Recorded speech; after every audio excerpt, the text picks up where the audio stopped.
Hi there, and welcome everybody to Polcom Today, your weekly podcast on political communication.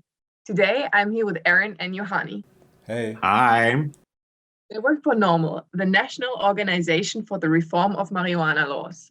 This is an American non-governmental organization with the mission to move the public opinion sufficiently to legalize the responsible use of marijuana due to its various benefits.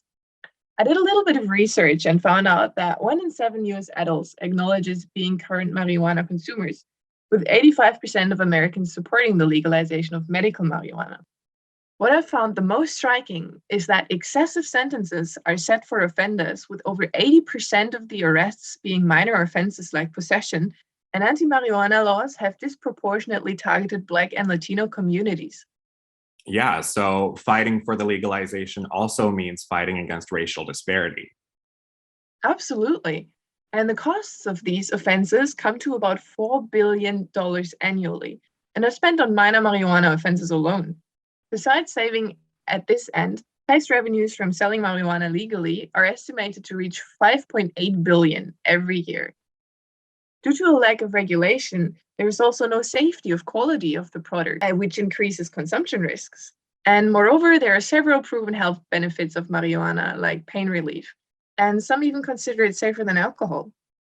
But enough of me talking about your organization and goals. Tell me about how you want to reach statewide unity in the legalization of cannabis with your political communication campaign.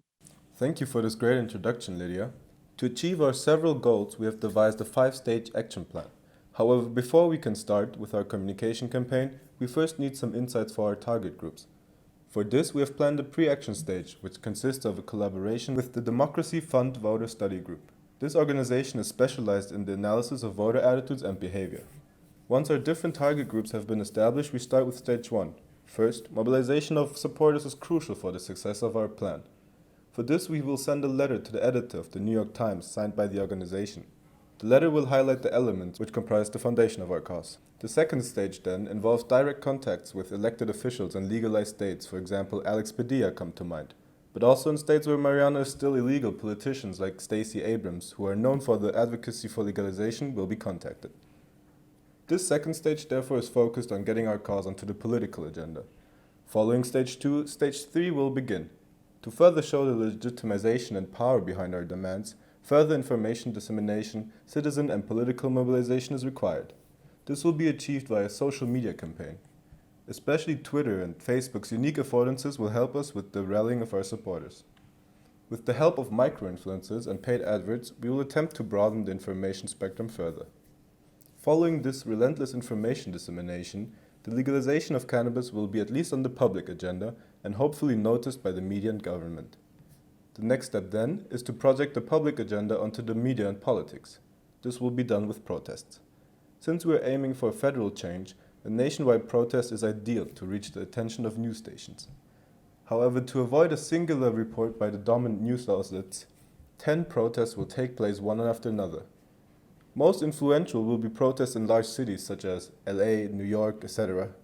Depending on the city, we expect between 5,000 and 15,000 protesters to join.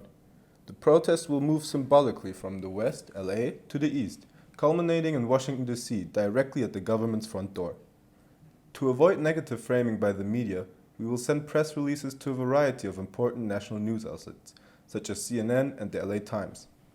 The aim of this last stage is to fully capitalize on the media momentum generated by the protests and gain further legitimization. By reaching the media agenda of news outlets that have previously aligned with pro-legalization demonstrations and legislation in their coverage, we ensure the press releases will be covered. This stage, similarly to the first one, aims to highlight the overwhelming support for the cause and an open window for opportunity through the media, which policymakers can use to take actions. Meanwhile, opposing news outlets such as Fox will be avoided to further evade negative framing of our cause. Wow, that sounds like you really diversified your approaches to reach your target audience of voters, policymakers, and supportive media. But how do you know all of that will work out? Yeah, so there's lots of literature to back up our plan. Our decision to collaborate with the voter study group is based on the need to inform the general public with actual quantifiable information.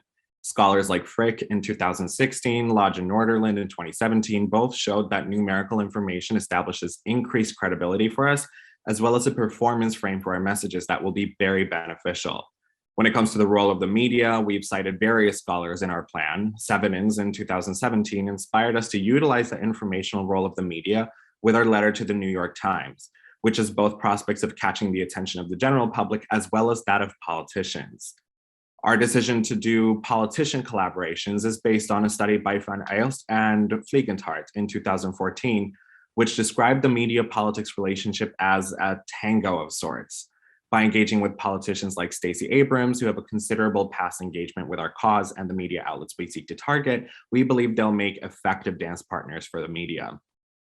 When it comes to sponsoring collaborations with micro-influencers, we really get through to constituents in a way that is a lot more trustworthy and engaging compared to macro-influencers.